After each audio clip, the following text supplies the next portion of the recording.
Welcome. It's nice to have you here.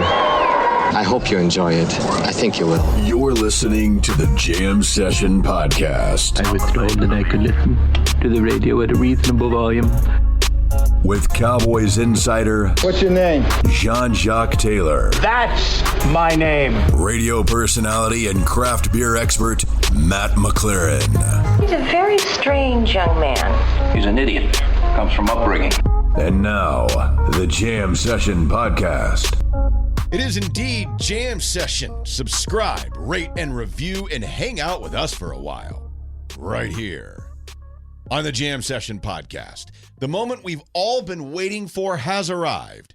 Ladies and gentlemen, the radio, TV, and now podcast star, the sexy Jacques Taylor. What up, dog? It's me, the non-sexy one, Matt McCarthy.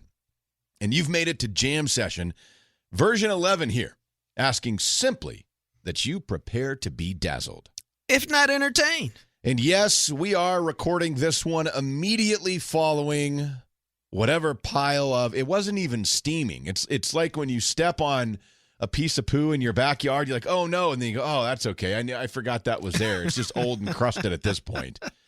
No, it was bad, man. And it got to the point where I was trying to find out what the running total is. I put out a tweet that said, and did you vote? Would you describe the Cowboys as a poop show or a clown show?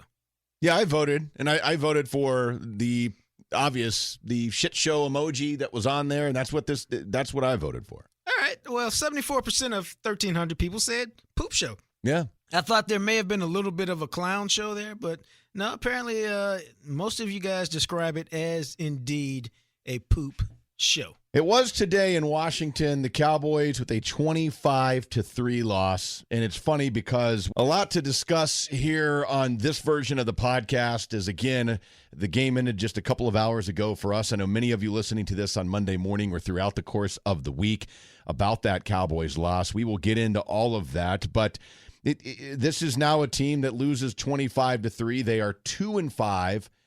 They have a road game against Philly, a home game against Pittsburgh before the bye. I think we're all just accepted they'll be 2-7. And this is a weird one for me because watching this game today, I think I was frustrated at first, but it quickly just gave way to apathy, resignation, and oddly enough, and this is real because I play fantasy football. I don't believe that. We talked about this on Friday on the episode that dropped.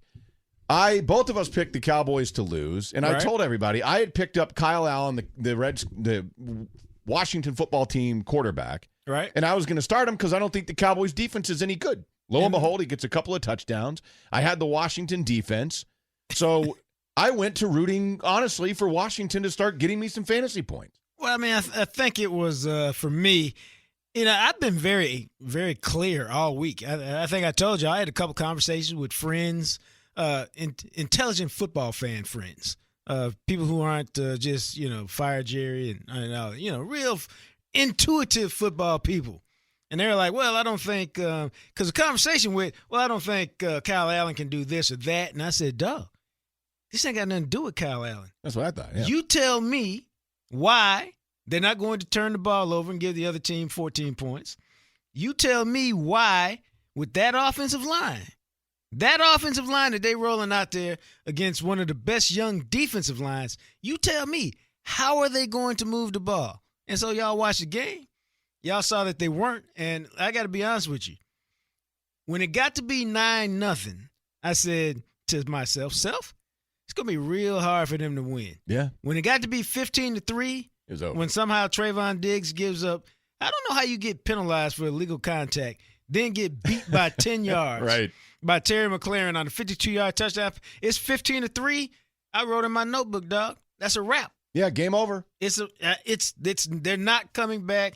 Now it's a matter of how high will the score get. Yeah, it's really weird, and I've resigned to this, and it's going to suck next week because I hate the Eagles. I hate the Eagles. As many of you know, I hate the Eagles more than any professional franchise in all of sports. And it's going to suck next week because I have zero doubt that the Eagles are going to shred this Cowboys team the same way that we saw the football team do it today. We saw the Giants do it a couple of weeks ago. That's what this team allows teams to do is to get their offenses back on track. No, I mean, I told y'all. I mean, I didn't tell y'all this. You can watch it. You can see it. These are facts. Do y'all really? I kept telling people this all during Twitter. I was probably getting on people's nerves, but I didn't care. Y'all realize Washington is 1-5 and has lost 5 in a row, right? Right. And yet, the Cowboys have fallen behind by 14 points or more for the 6th consecutive game. I mean, I was like, y'all realize how hard that is? And then another point, Washington is dominating this game. You realize Washington's 1-5, right? They haven't scored more than 19 points in any of these 5 games. Like, you realize Washington's 1-5, they've lost 5 in a row, and they have the worst running attack in the National Football League. Yeah, it's really, really bad. And yet, supposedly, some dude named Antonio Gibson has more yards. Washington had more yards in the first quarter, than they average in a game. And he had his first career 100-yard game. Yep. And so, to me, man, yeah, some of it's a lack of talent. Some of it's a scheme fit issue. It's clear that they don't believe in Nolan or they don't believe in McCarthy. But, the other thing is, man, they look to me to be very disinterested for the most part. There was some non-compete there. And they just out there, this is what it reminded me of. Because you can go through the motions. You can be one of those boxers that you ain't really interested in fighting, but you don't want to get knocked out. Right. So you just take a butt kicking. You just, you cover up and you just absorb all the blows and you throw out a couple jabs here and there, but you lose all the rounds. But you say, hey, you didn't knock me out. I survived. I stood up to you. But it don't really mean nothing because you got your ass kicked. I think a lot of what pisses me off, and I think a lot of Cowboys fans feel the same way, is that nothing is changing. It's the same bullshit week after week that nobody is doing anything about. And so then maybe you hear Jerry Jones or you see what he said, and then you see what Steven says or Coach McCarthy or whatever it is throughout the course of the week, and you sit here and you go, man, if you guys are really believing what you say, then you're delusional dumbasses. Because something is wrong with your team. And no, it's not, well, we're going to get it figured out, or we just got to keep working at it. You've had 7 weeks, and they know this. And I think that's the most frustrating thing for me is I'm sitting there watching the game today, and you'll hear secret audio of a Cowboys Homer later on here in this version of the show. But at one point, I think it was it was after their tight end had gotten the 21-yard gain, and then the next play, Gibson right up the middle for a touchdown. And I lost my mind because how do you watch that and believe that you don't need a big change defensively? Now, I don't know if you can trade a player to send a message or you cut somebody to say, we're done putting up with this shit. But I do know you can fire your defensive coordinator who is responsible for a defense that is on a historic pace to be one of the worst, if not the worst, in the history of the NFL. Well, see, I think, I'm not opposed, as y'all know, to firing Mike Nolan. But Mike Nolan, to me, is not the I don't know that he's the root cause of. And he may not be, but you have to do something. Well, see, I didn't. You got to do something. I would. I'm still trying to figure out what I would do because they're not firing Nolan. I don't think. That's Mike Nolan's boy. I mean, that's Mike McCarthy's boy. Yeah. He believes in what he's doing as a coach. He's seen it work before. All that stuff that coaches tell you. But here's what I found interesting. Okay, what did we hear this week from the NFL.com? Jane Slater. She puts out a report that a couple people are moaning and groaning, complaining about the coaches can't do this. The coaches aren't any good at that. They don't teach. They don't know their jobs. Okay, what did we hear? We hear Sean Lee. That's BS. Who cares about anonymous players? Heard Leighton Vander Esch. Put your name behind it. It don't matter. You heard Zeke. Hey, if you don't put your name behind it, we got to keep that stuff in-house. Who cares? Right. Let me ask you something, man. Let me just ask you. Did that look to you like a team today that said, hey, there's a couple of punks in here trying to separate us and divide us who don't have the balls to say it, put their name behind their comments? Let's rally together. Let's show them we down for McCarthy and Noel. Let's show them what we can do. No, I didn't see none of that. No, not at all. I didn't see a single piece of that. I didn't see any tangible evidence, as I like to say, that they were rallying to something. So to me, man, all that stuff last week was a bunch of empty words, okay? And as long as you got empty words behind your lack of action, you're going to continue to get your butts kicked every week. Because I ask you really, and see, I'm not saying this to be sarcastic. I'm asking you seriously. Like, they look to me to be the 31st team in the league. Like, only the Jets are worse. I would say right now, yeah, I think you're right. Right now, I'm serious. Like, the Falcons, because they beat the Falcons, and the Falcons found the most bizarre way in the world to lose today. See, I'm talking about who's the better team like now. Like, the Falcons found a creative way to lose to the Cowboys. But they dominated the game. They just lost it at the end. Yeah, I think. The Giants. The Cowboys beat them. The Giants, I mean, they played Washington pretty well last week. Those teams look like they're getting better. They're making incremental progress. The Falcons, they found another way to lose today. They're up, and then they lose at the end. But guess what they are, Matt? They're up. The Falcons have been blowing, double-digit leads in the fourth quarter, which means what? They're up. They play good football for a while, then they fall apart. This team, we're 7 weeks into the season, man. They have yet to play what I would call a good football game. Offense, defense, special teams. Hey, it was a pretty good performance today. Boom, we won the game. Yeah, all right, let's build on it. They haven't done that yet.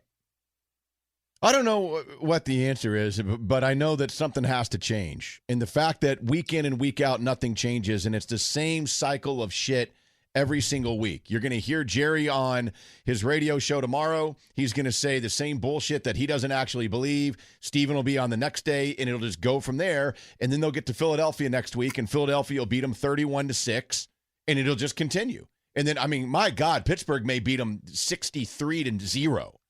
And then you go into your bye week. And, to me, I don't know that changing Mike Nolan changes anything, but you have to do something. Otherwise, you really don't care. And if you don't, that's fine, but don't act like you do. Well, what's the something? So you're down with let's get rid of Mike Nolan. I think you have to at this point. I mean, how do you look at these numbers across the board week in and week out, and you say, and we're going to talk more about the defense here in a couple of segments, but on the surface of it, you look at it and you say, okay, the Giants came in as the worst offense in a number of categories across the board, had their way with us. Washington comes in the same scenario and has their way with us. And it's the same every single week. The same thing. You don't stop the run. You make dumb penalties. You've got guys running wide open. And you said it earlier about Kyle Allen. Well, Kyle Allen's not any good. I can throw a football 20 yards. I can. And if I'm standing in my backyard and nobody touches me and some dude's wide open 20 yards from me, I can throw the ball to him. Right. So if I can do it, Kyle Allen sure as hell can do it. And we saw that a few times today. Yeah, and nothing changes. It's the same. Yeah, and so, they had this game turned in a hurry because it was 9-3, and I think that might have been right about the time CeeDee Lamb dropped a pass, or maybe it was 15-3 when he dropped one. Mm-hmm. But they had so few opportunities to move the ball and hang in the game that once it got to be 22-3, it was just how much will they score, or how much will Washington score, because they can't stop them. And then Washington did the smart thing, like they can't stop the run. Let's just keep running it. We ensure that we don't screw it up or find a creative way to lose. And so now your Cowboys are 2-6, or what are they? 2-5. 2-5. I think a half game ahead of the New York Giants for the last place in easily the worst division of football. And I'm being honest, man, when I look here and I tell you, I don't know when they'll win again, because here's the problem for them. The quarterback situation isn't getting any better. Right. Their offensive line situation isn't getting a whole lot better. And because they got because they're a top-heavy team with a lot of high-priced veterans, those guys don't get excited toward the end of the year. They're like, oh, my God, this year's a wash. Yeah. I can't wait for next year. So they're not going to play any better as the year goes on. And so, dude, and remember, what did we all say at the start of the year, Matt? This was the soft part of the schedule. Yeah. I mean, like I said, you've got Eagles, Steelers, Vikings are your next 3 games. Well, the Vikings ain't no good this year. Well, you're still going on the road, and they're better than the Cowboys. Well, do the Vikings have a couple wide receivers that are decent, and Thielen and Jefferson, and a nice dynamic running back and Cook? They're going to lose. Cowboys will lose that game. That leads back to my original point. Like, I'm not being funny. Like, I really don't know. I think that. See, you say not you, but the collective you. Oh, well, they'll beat the Bengals. Really? I don't know that. The Bengals will on be the road what? in Cincinnati late excited in the year? to play. Right. Because they got Joe Burrow. They see the future, and they're like, oh, the future's bright. If healthy, they have a dynamic running back, Joe Mixon. Cowboys will lose.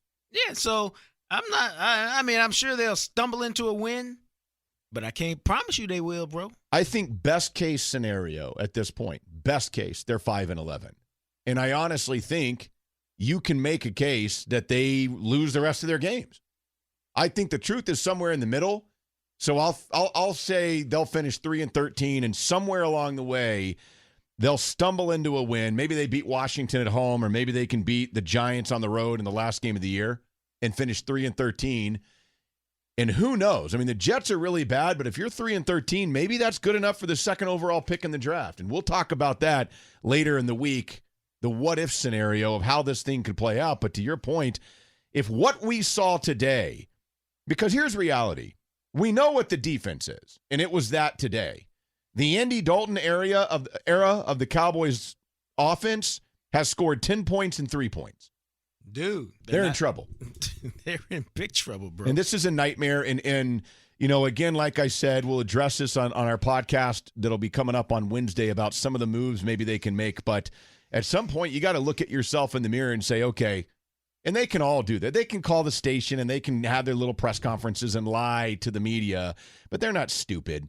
Anybody who watches this team play knows that there is a serious core issue that's a problem with this, that if you don't do something about it here pretty soon, then it's going to radiate like a cancer and you're going to kill any opportunity you have of being competitive for the next couple of years. No, I see that, man. Hard times, brother. Hard times. As we continue with you here on this version of the show, glad to have you guys with us, and actually really excited about this too because we have a new sponsor. So please support them. It's Edward Jones financial advisor Lauren Laddick. Don't let the concerns about today's events derail your long-term financial strategy. Lauren is somebody who can help with that. She'll work with you to understand the impact of these events and how to be positioned for the long term financially. Edward Jones provides the tools for a reasoned, disciplined approach to investing. And she can connect in several ways, and this is really cool because, everybody's doing the virtual thing nowadays, and Lauren can do that as well if you have questions for her. I'll be honest with you guys, I'm a moron when it comes to things like 401ks and stocks and planning for retirement, really planning much of anything. But this is where she comes in. Lauren, this is her thing. So let her help you. She's a big supporter of Jam Session and what we do. So if you have questions, she'll work with you to find those financial planning answers. So give her a call. 972-563-1417. That's 972-563-1417. Call Lauren today. But as we continue, we get back into the Cowboys here. And Mike McCarthy, I do think it's interesting. I really wish that things were not the way they are to where you could have people in person at the actual press conference and not on Zoom where it's like one call and that's it. Right. Because McCarthy will get frustrated real quick with the media, it feels like. I was like, man, if it was in person, I wonder how much more you would find out, like in the walk-off and stuff, if being in this realm of Dallas and being the guy who is basically, rightfully or wrongfully, if there's a computer error on a plane, man, that pilot's sitting there. He's the one flying it into the ground. It's still the pilot. Right. Yeah, he's, I'm sure he's frustrated in the sense of this is nothing close to what he thought he was walking into. No, not at all. He thought he was walking into a championship situation where I can bring what I know. They've got good players, good personnel, and if everything goes right, maybe we're there. Super Bowl, NFC Championship, certainly the playoffs. And instead, this has turned into a nightmare scenario where, dude, they're not going to make the playoffs. They're going to be one of the worst teams in the National Football League. And let's keep it real, man. They ain't playing for him. He ain't doing nothing to inspire them. And what does any coach, any sport want? You start at a certain level, and you continue to build throughout the season, hopefully reaching your apex at the end of the season when you play your best football. What has this team really done? They really played if you think that was their best game, is against the Rams.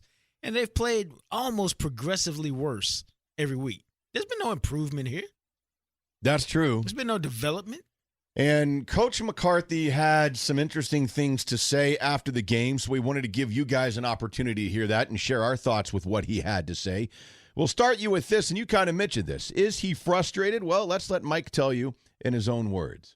I would say frustration, clearly, no doubt about it. I wouldn't say hopeless, because that wouldn't reflect the men in the locker room. But frankly, talked to them at halftime about the here we go again mode on the sidelines, and we got to move past that. That's part of making progress throughout the season. We need to learn from our mistakes. We can't keep letting our mistakes holding us down and holding us back, because we obviously have made similar mistakes in different forms and fashions. But until we get the only one that's going to pull us out of the hole is us as a football team. So we got to be able to keep playing, playing to win, playing not to make a mistake. I felt like I saw some of that today. I'll obviously take a hard look at the video.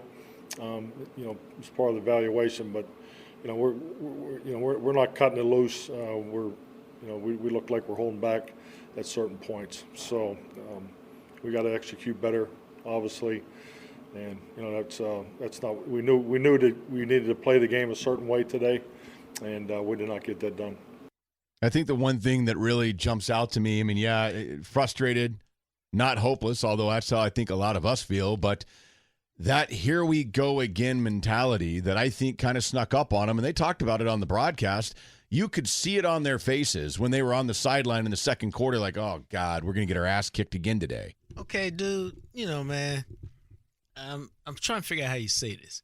Like, okay, I get it, but that's what leadership is all about. Right.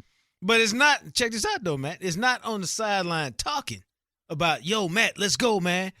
It's about me deciding I'm finna go make a play. Not a selfish play where I just freelance, but I'm going to make a play. That's what your best players are supposed to do. Like, I see a quote from DeMarcus Lawrence, and I was looking for it because I just had it, and he's talking about, oh, here it is. This is DeMarcus Lawrence from Clancy Hill. We need more belief and more high spirits around this team, and really more fight. That's really one of our weaknesses.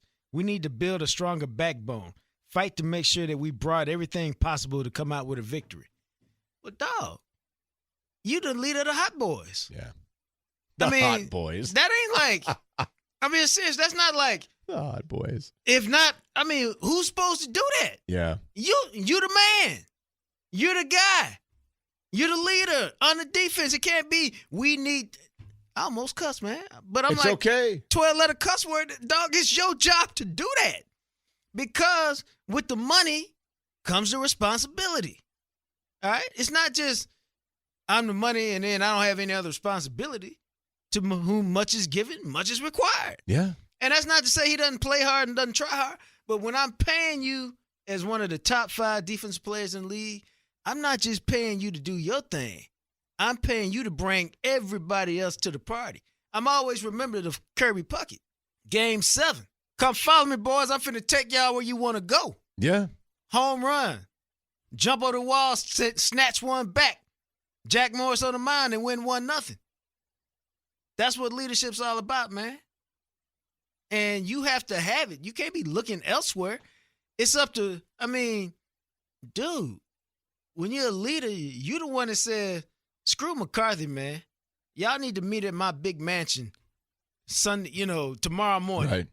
Meet at my house 5 o'clock in the morning before we go work out. I want everybody there. If you're not there, I'm coming to your doorstep. I'm kicking your ass. But you have to be doing all the stuff you're supposed to be doing. And I'm not saying Tank Hidden, but you have to be part of the leadership, dog. It can't be like, I wonder where it's coming from. We need to do this. We need to do that. Nah, you need to make it happen. So Mike McCarthy, again, some of the audio from his post-game press conference was asked, as we kind of get into a little bit about what you were talking about here on players trusting each other. Do they trust each other out there on the field? Well, obviously there's a high level of frustration and emotion from that. So, I've been in this league and been a part of sports long enough to understand it. You have to trust the evaluation process, and at the end of the day, until everybody plays together, as a team, keeps pushing forward together. It's we're not doing the basics. Let's quit candy coating it, and I can't stand up here and I don't know how to keep talking about taking care of the football and taking the ball away, and just the fundamentals that whether it's we haven't had enough time together, or whatever the case is. But at the end of the day, the schedule's set, and we need to continue to work because we need improvement each day, each week, especially before we go to Philadelphia. Yeah, that was not really, do the players trust each other? And his whole description there to me, no. They don't. And it's obvious. Listen to what he said in the first cut when he's talking about it looks like we're being tentative. We're not letting go. We're playing – basically said we're playing scared. A lot of that, if you interpret it right, is indecision. I don't know what I'm supposed to do. I saw a play today that was very interesting to me. I decided that I was locking on Van Der Esch for this particular play. And it was a run around the left end. And Van Der Esch was probably their best player today. He's pretty active. He was everywhere. And I'm telling you, he was looking, dog, in his linebacker spot, and then he took a couple steps left, and the play went around left end. So he took a couple steps right. And I was like, what did your eyes see? And again, I was just curious. Yeah. Because I go back and look at it on all 22. What did you see that had you so out of position? Not that he was supposed to make the play, but more like you should be flowing right toward the ball. And he took 2 steps left, and I was like, he didn't even see the ball. So what happened there? But it's, to me, just symptomatic of they don't know. They don't have a clue what to do. No. Did you say I played a Logan Thomas, a tight end, where he literally runs, and not only does nobody covers him, nobody even looks at him. Yeah, he's wide open. But nobody touched. He just ran, and nobody looked at him. 26 yards. I'm like, that happens all the time, bro. Yeah, and that's one of those that if Kyle Allen throws a better pass, he probably just scores easily on that one. Yeah, it happens all the time. Yeah, we saw that on a couple of third downs. Anthony Brown has had a couple where and we saw it last week. Like, what are you doing when you know that this guy's got to get to the sticks, and the cushion that they give and their inability, and then he catches it, and sure enough, it's a third down, and he runs right past Anthony Brown, and Anthony Brown tackles him like 3 yards past. And you're like, what? A lot of times I say like today, they look disinterested, they look unprepared, they look non-competitive. Sometimes, man, given my 20 years of covering the National Football League, 25 years, that's a result of your lack of preparation during the week. Meaning, it's not that you quit on Sunday. It's that when in a good season, it's, okay, I did my 2 hours of film. Let me go over these plays one more time before I go home, take this extra 45 minutes, this extra hour, check it out. Hey, Matt, let's go look at this, dog. Where you going? Let's go check this out right quick, man. It's that extra time you spend to get ready for the game. In a bad season, okay, I did my film work. I was checking. It's like my dude, doing home learning. He's on his phone halftime while in class. He's doing other things. Yep. Multitasking while he's looking at the tape. Okay, I put in my hour. I'm going to go home, hang out with the wife and kids before they go to bed. It's the preparation during the week a lot of times that makes you look non-competitive on the weekend. So we will move from players not trusting each other to, I guess if you don't trust each other, then a situation like this arrives. And before we get into any of his thoughts, Mike McCarthy, that is, on changes that may or may not be coming, what happened on the Andy Dalton hit? When Andy Dalton gets absolutely leveled by Bostic, Bostic is ejected. It's one of the ugliest hits you'll ever see. Honestly, I wondered, did he just kill Andy Dalton? Dude. And none of the Cowboys players seem to think anything of it. Nobody ran over to get in Bostic's face. Nobody decided to, get themselves ejected, tackle the dude, grab his face mask, whatever. Mike McCarthy was asked about the lack of response on that hit, and here's what Mike had to say. Yeah, it was definitely, a hit that caused a disqualification. But, yeah, we speak all the time about playing for one another, protecting one another. So, definitely was probably not the response that you would expect. I'm reminded of one of my favorite lines from that old movie, New Jack City. Oh, great movie. Am I my brother's keeper? And apparently the question is, no, I'm not. You know what I thought, honestly? And again, I don't know. I have no idea. But one of my thoughts when I saw that, and then I saw that, I was like, man, do they not care? Because I was pissed. And you'll They hear may that. have been in shock. You'll hear that in Homer. Maybe that. Or I wondered if they think he's one of the anonymous guys that said something to Slater. I'm serious.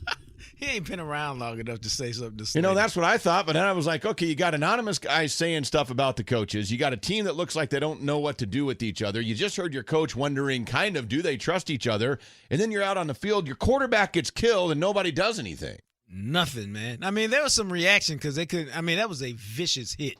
And I thought I was glad he opened his eyes after that because I thought he was like, out cold for real for several minutes. I legit thought that it was going to be a very nasty, unfortunate situation. And the fact that he was able to at least get up, now it does show you something because when he went to the locker room, he couldn't walk by himself. No. And that's, when guys do that a lot of the times, it's, okay, let's make it look like I'm walking, but you guys really carry me and I'll just kind of move my feet. Yeah, that's what that was. No, I don't think there's any doubt. That's why I immediately tweeted, for whatever it's worth, that I already don't anticipate him playing next week. I'd be shocked if he plays next week. Because that was a legit concussion. I mean, honestly. He probably went out for a minute. And so, I'm just going to keep it real with you. It's also the circumstance of the season. There's no need to put him in any kind of jeopardy on a season like this where the team is trash. It's not going to get any better. And, his health is far more important than anything they're going to do this season. Right. And when they lose next week to get to 2-6, and then you got Pittsburgh, and you're like, oh, my God. You know what? Why don't we wait till after the bye? That gives you 3 full weeks removed from it. That's probably right. Plus, DiNucci's from Pittsburgh, and so he can so it works great. Him and McCarthy can go and drink beers at the bar McCarthy's dad owned or whatever. It'll be awesome. All right, so a lot of us, a lot of you, me, screaming for changes, screaming for something different, whether it's players on the personnel side, whether it's responsibilities with the coaching staff. Mike McCarthy, might we see some of that coming this week? All right. I mean, we've had so much change just in our everyday function. So I think the important thing is to stay the course. We understand the method and the things we need to do better.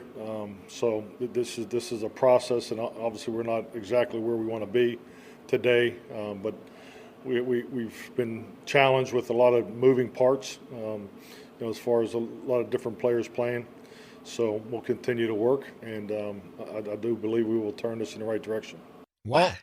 I don't get it. What belief do you have that you're going to turn this in the right direction? And, of course, changes to him or all the changes in our lives. We don't need much more change, it sounds like. Sounds to me like a coach that's like, man, we could get a top 2 pick if we lose the rest of our games. I really believe this, and I tweeted it out, and I'll probably write a little bit of it in the morning news over the next 2 days. Like, I really think he has no idea how to fix this team. How could you? Because what you said earlier is exactly right. He walked in here thinking, I'm going to Gruden this thing. Yeah. I've got a team that has had some success, that has a really young, talented core, and all they need is the right coaching. We're taking this thing to the Super Bowl. The fact that it's gone this way, he's looking at this like, the hell do I do with this thing? Not just that, man, but it's clear to me. Now, you can feel free to disagree. You really can. But it's clear to me that they don't respond to him. He has no impact on them whatsoever. Right. They don't care. It's already Yeah. It's already the Charlie Brown thing. I mean, there was no response. Like all that talk last week from anonymous players and be a man, meet me man to man and talk about it. They don't care, man. It's amazing. They don't have to like you. They really don't have to like you. But they got to be able to respond to you. Because, frankly, once they don't respond to you, you have nothing. And so, even if they respond out of anger, they got to respond. He's getting no response from anybody, man. Yeah. I mean, and that's why they look lost all the time. You're right. There are no answers. I mean, he looks at this like the first time you can't get it up when you're with the girl, and no, I don't know. Never? Well, I'm telling you, man, when that happens.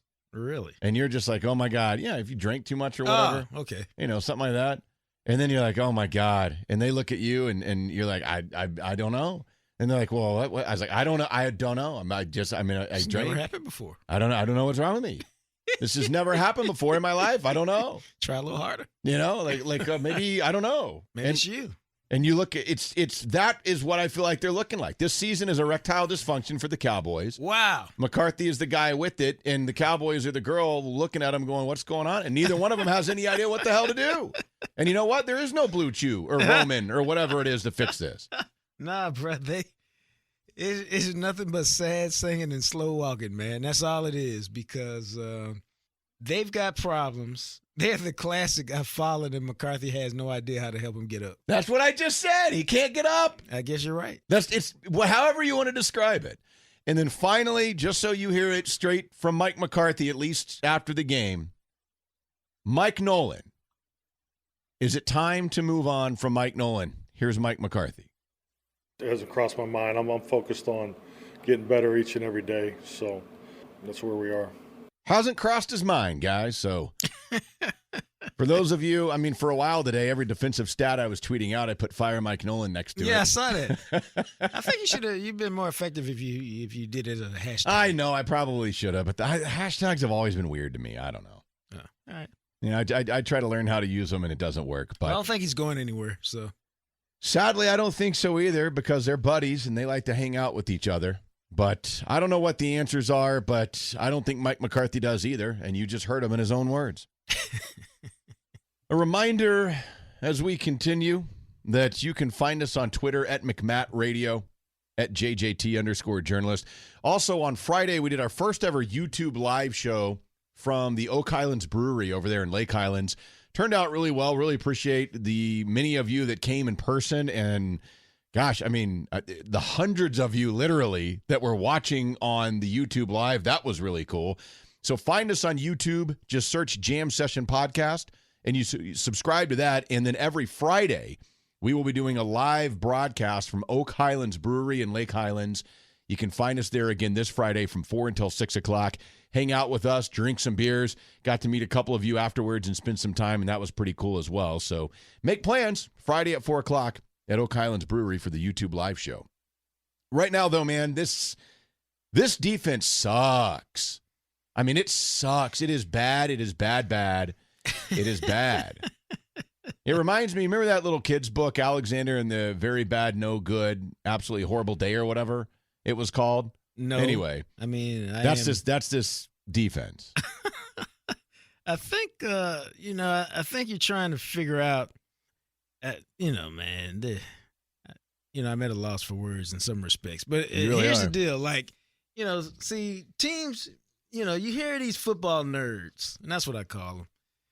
Oh, you don't need to run the ball, blah, blah, blah, blah, blah, blah, blah, blah, blah. Your play expectancy is much better with the pass play, blah, blah, blah, blah, blah, blah, blah. Yeah. Okay, so I get all of that. And I've always said that, yeah, it's a passing league, no doubt, man. But when you can't stop the other team from running, when they choose to run, well, then you have no chance, because they can run it and they can throw it. And because they can always run it, they're in manageable situations on third down. And my point is this. When you can't stop anybody's running game, you really have no chance to win, because they control the time of possession. They control the game. They're always in third and short. It's just impossible. And so, dude, for me, this game was lost. I mean, really, I'm being honest with y'all, as honest as I can be. Because remember, I don't have an emotional investment in the Cowboys. I mean, I haven't had one since like 1996. Which means that doesn't mean I root for them to lose or I celebrate. It just means I just watch the game in a pragmatic approach for the most part. To me, man, when Washington just lines up and goes right down the field with the first possession, I'm just like, they're going to lose. And then on the second possession, when your boy goes, I mean, it's just crazy. Yeah, man. that the second one is when they had the easy conversion on the third down where he hits the tight end for 21 and then right up the middle to make it 9-0. Yeah, I'm sorry. I was thinking, I know what you're talking about, but I wanted to make sure I meant this because this is what I was looking for.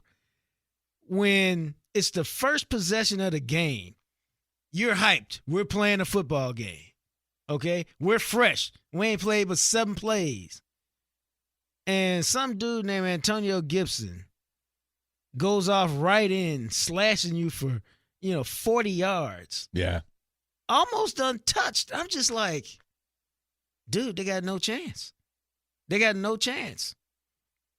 And yeah, they got the goal line stand there, and I go, well, maybe that'll be a galvanizing moment.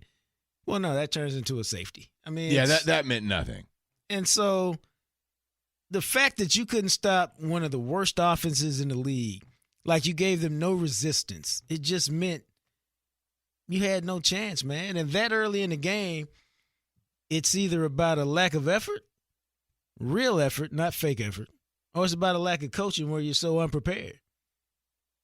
Or there could be, some combination of the two. It's something. But to your point, you talk about this, and throughout the course of the game, I kept putting stuff up on Twitter, which I like to do because anytime either good or bad, and it's really not today it was because I was doing, except without the hashtag Fire Mike Nolan. But a lot of times it's just stats that I find interesting. Washington, they had played 6 games. They were 1-5 coming in. Right. Their leading rusher in a single game was Antonio Gibson back in week 2 against Arizona when he ran for 55 yards for the game. Right. He had 128 yards today. I mean, come on, man. That's almost 3 times their season high for a leading rusher. Washington, their previous high also against Arizona, 117 rushing yards for a game. They had 208 rushing yards today. Washington was worst in the NFL, averaging 3.5 yards per attempt rushing the ball. Today, they averaged 5.3. And by the way, in the first half, they averaged 7.4. I mean, because their average actually got worse when they tried to run the clock out at the end of the game and just were kind of like ho-hum. But while the game was kind of a game and they were clipping at 7.4 a carry.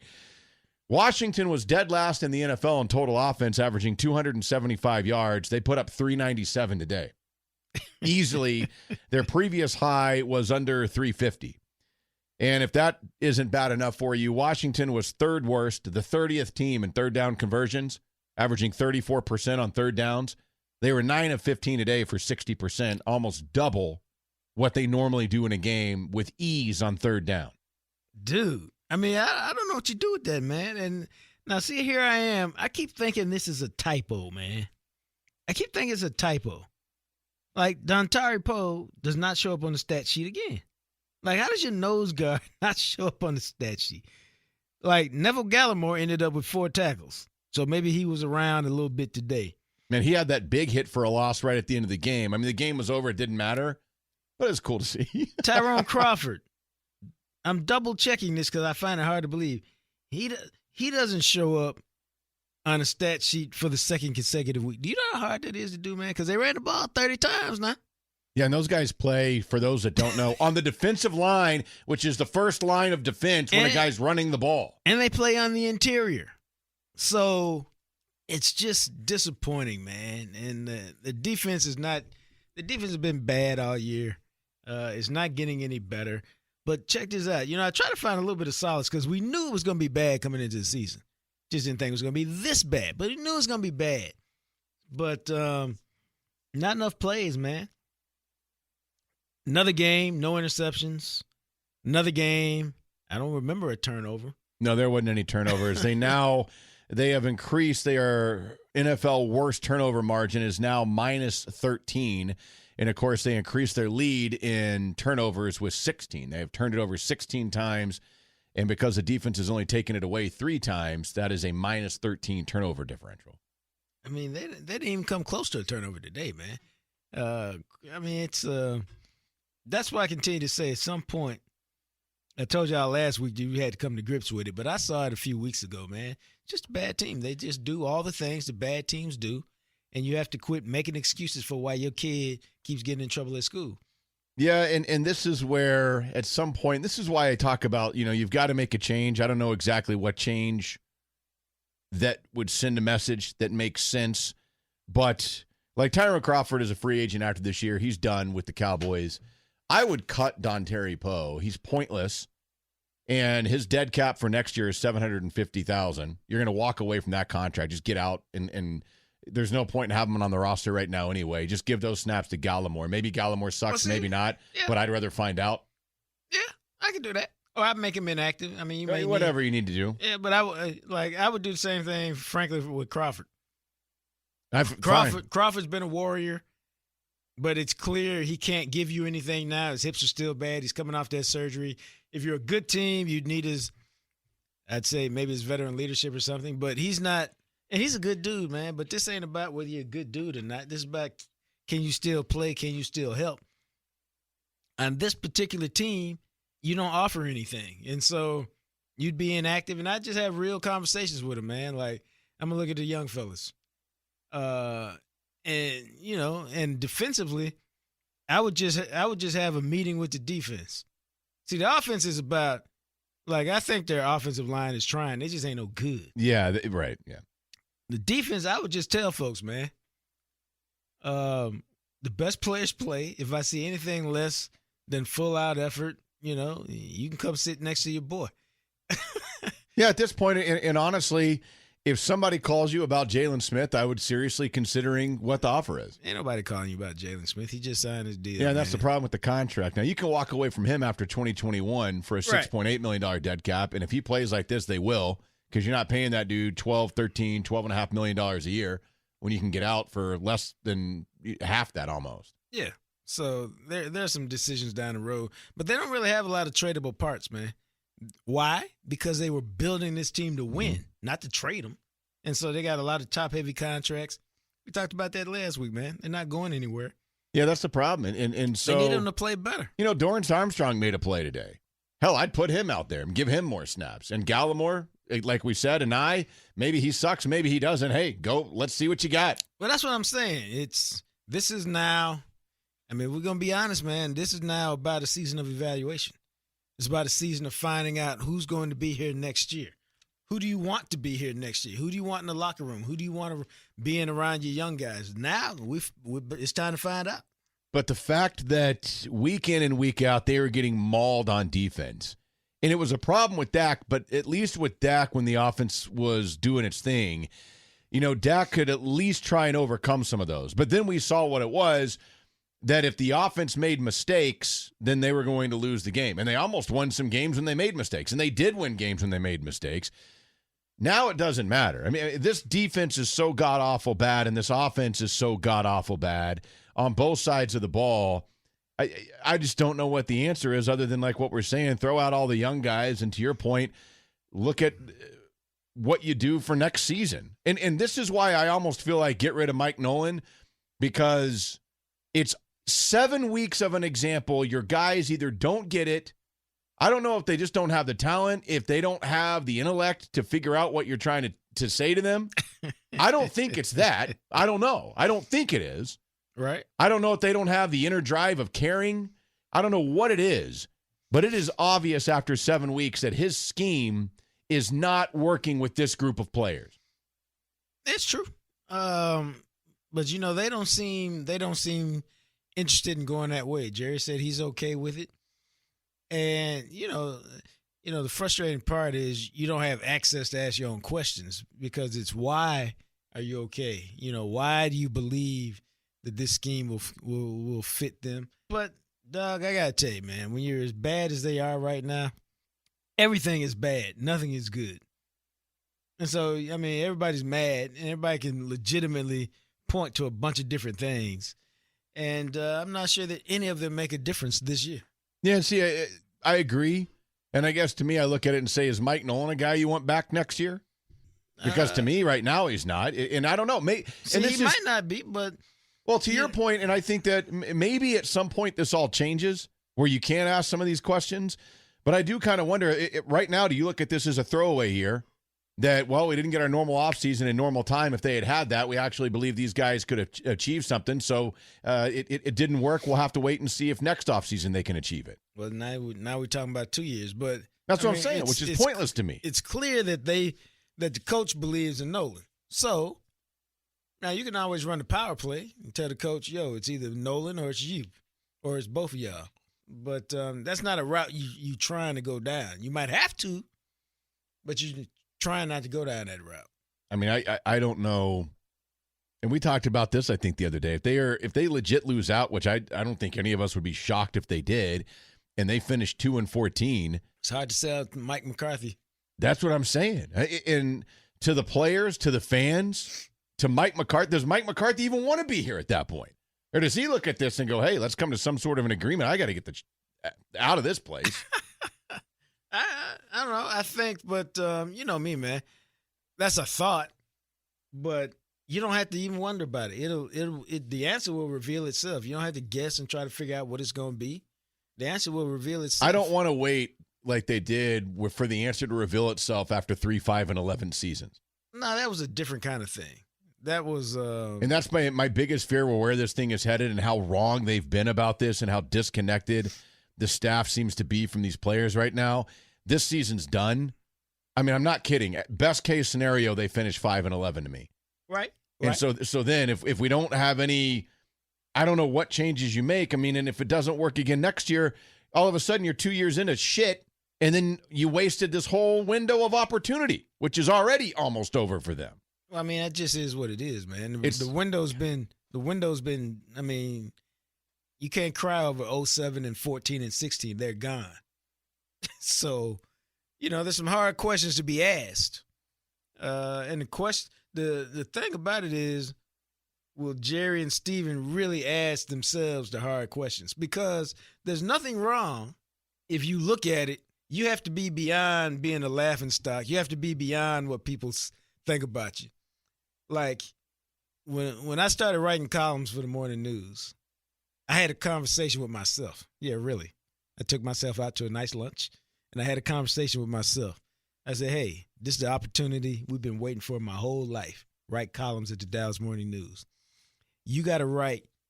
I'm having this talk with myself, man, over a nice steak. I go, you got to write what you believe. And here was the key. And you can't care what Jerry thinks about it. Yeah. How about this, man? What your pastor thinks about it, what your bosses at the morning news think about it, what the players think, what the publishers think. You have to write your version of whatever the truth is. That's how I really believe. It's what I really feel. And if you do that, as I had this conversation with myself, I said, you're going to be straight. Because whether they like you or don't like you or mad at you or not mad at you, they know that you brought an authentic truth to it. Okay, now here's the point to all of that. Jerry and Steven, at the end of this raggedy, Rudy Poot BS season, have to have this conversation with themselves and Will McClay, just them three, and say, yo, can he really salvage this? Or do we need to pull the trigger and just admit we screwed it up and start again? We can't worry about people laughing at us in the streets or people, you know, on talk shows talking about how dumb we are or we should have gave McCarthy more time or whatever. You have to have the honest conversation and ask yourself, do we need to pull the trigger or can he salvage it? Because time is of the essence. I mean, you can laugh and you can shake your head if you want to, but the reality is, and my father would tell you, because they're almost the same age, Jerry's in the fourth quarter. You ain't got all day to wait. You know what I'm saying?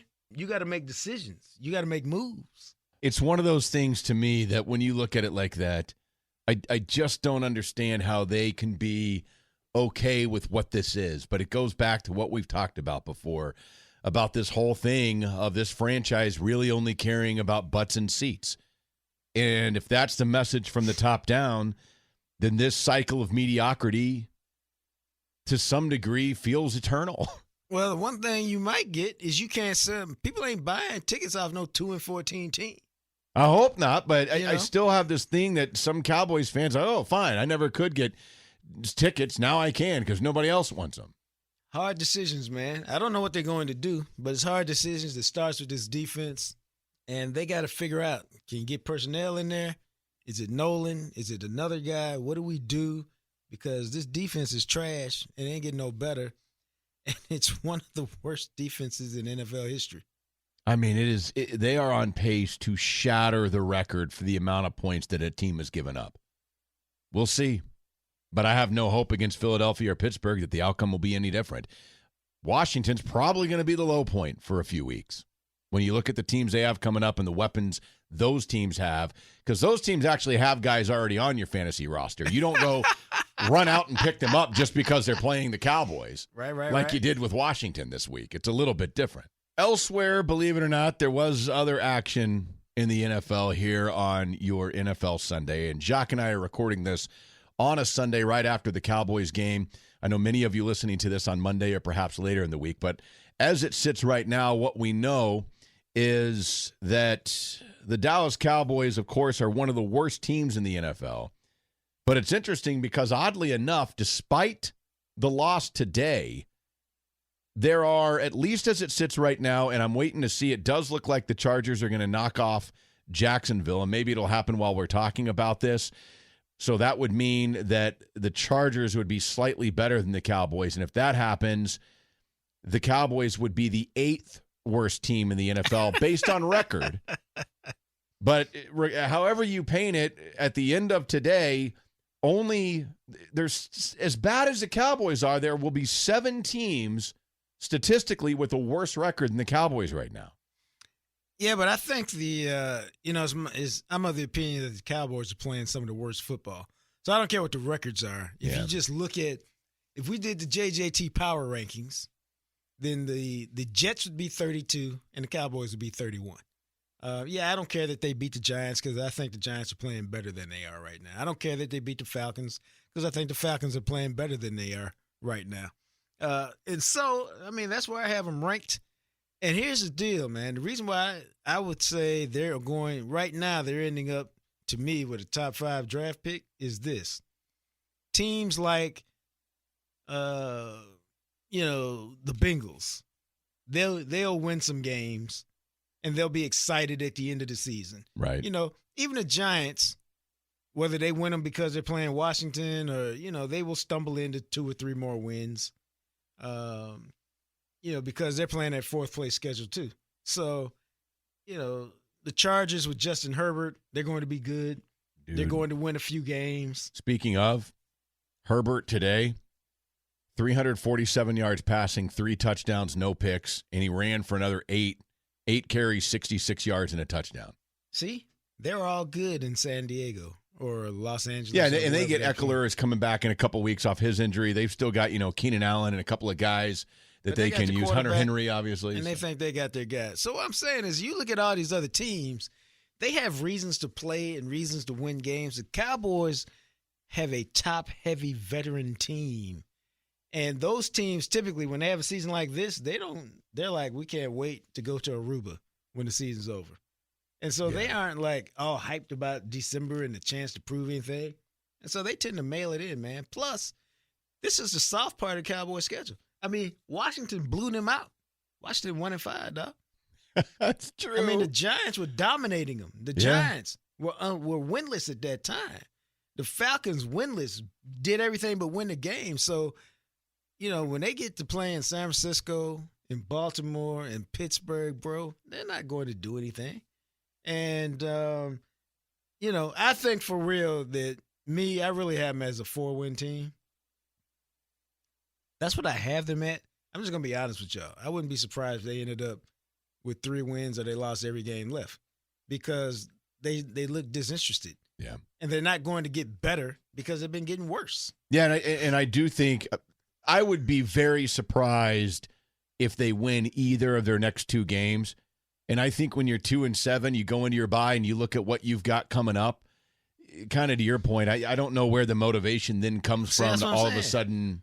Turn it around. Right. I mean, who you going to play for? You ain't played for your teammates all year. You ain't played for McCarthy. Dak is gone.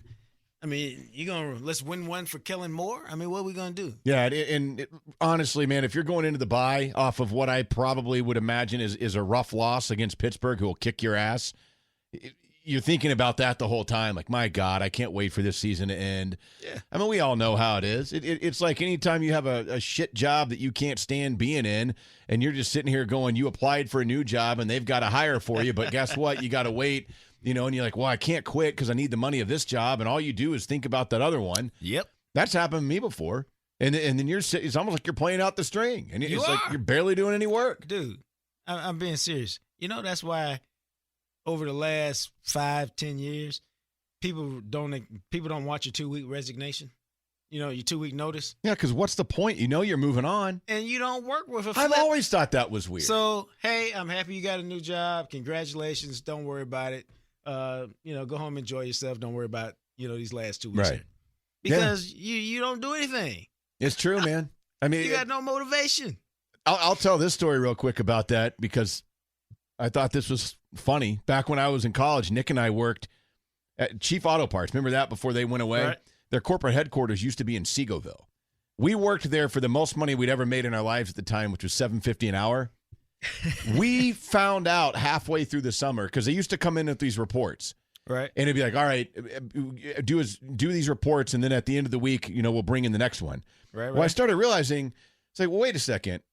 If it doesn't seem like they know, like we could do one report or we do 50 and it's the same. They take away the box of old reports and bring us a new one every week. So I told Nick and I caught on to this, and I was like, I don't think there's a point in doing any of this. Let's see what happens if we just do one report this week. And so one week we both did one report and spent the rest of the week like riding scavenger hunts for each other around the office and reading books and whatever. Sure enough, at the end of the week, they came, took our reports, and the next week we show up, there's a new thing. Nobody ever said anything. Right. So the whole point of it is, much like the Cowboys, can we realize this is completely pointless? We stopped working. We sat there for 8 hours a day trying to figure out ways to entertain ourselves to pass the time till we could go home. That's what I'm saying, bro. That's what the Cowboys are doing. Yeah. There's not there's not a lot there, man. It's not a lot there.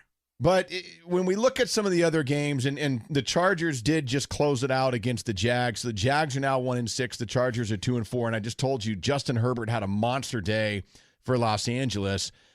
Buffalo for a while was trailing today against the winless Jets. And then, of course, because that's what bad teams do, we've seen it with the Cowboys. You find ways to say, oh, go ahead and win this game. The Bills do. And the Jets are now 0-7. And that's going to be interesting for me for that season, because at what point do they have to admit we've done it again? We need to get rid of Gase. Darnold's not the answer. Let's get Trevor Lawrence. But you have to actually get a coach that can turn it around, or Trevor Lawrence will be Tim Couch or Jeff George or Sam Darnold, whomever it is that's a former number 1 overall pick that went to a shit franchise that ruined his career. I've told you this for 1,000 times, so this makes 1,001. When you're a quarterback, man, it's all about where you get drafted. It's all about what franchise takes you, because you go to the right franchise, your career is great. You go to the wrong franchise, your career is done.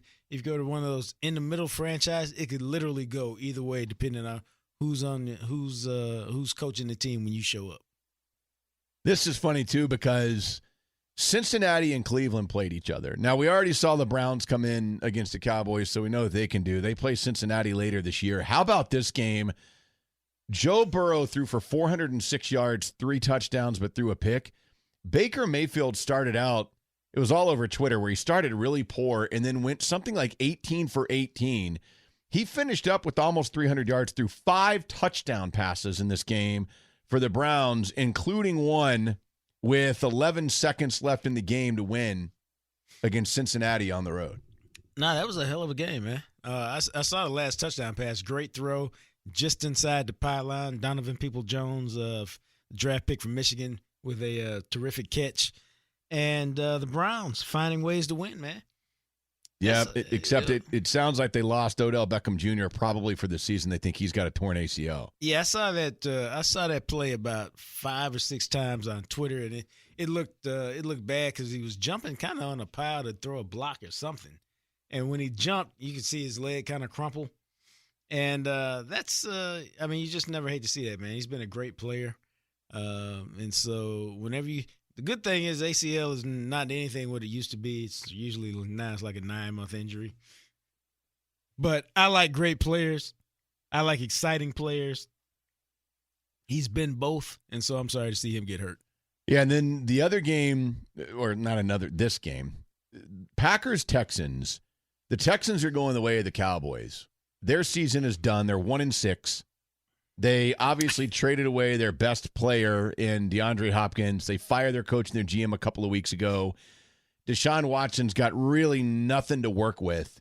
And now they got to figure out how to build the future around him. Yeah. And the flip side of this thing, man, the Packers at 5-1, keep in mind, they lost in the NFC title game a year ago. It really seems like they are now in sync with Matt LaFleur and Aaron Rodgers. He had 4 touchdowns today.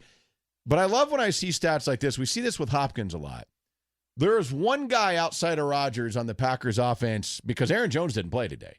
Right. That he's going to get the ball. That's Devontae Adams. Yes, sir.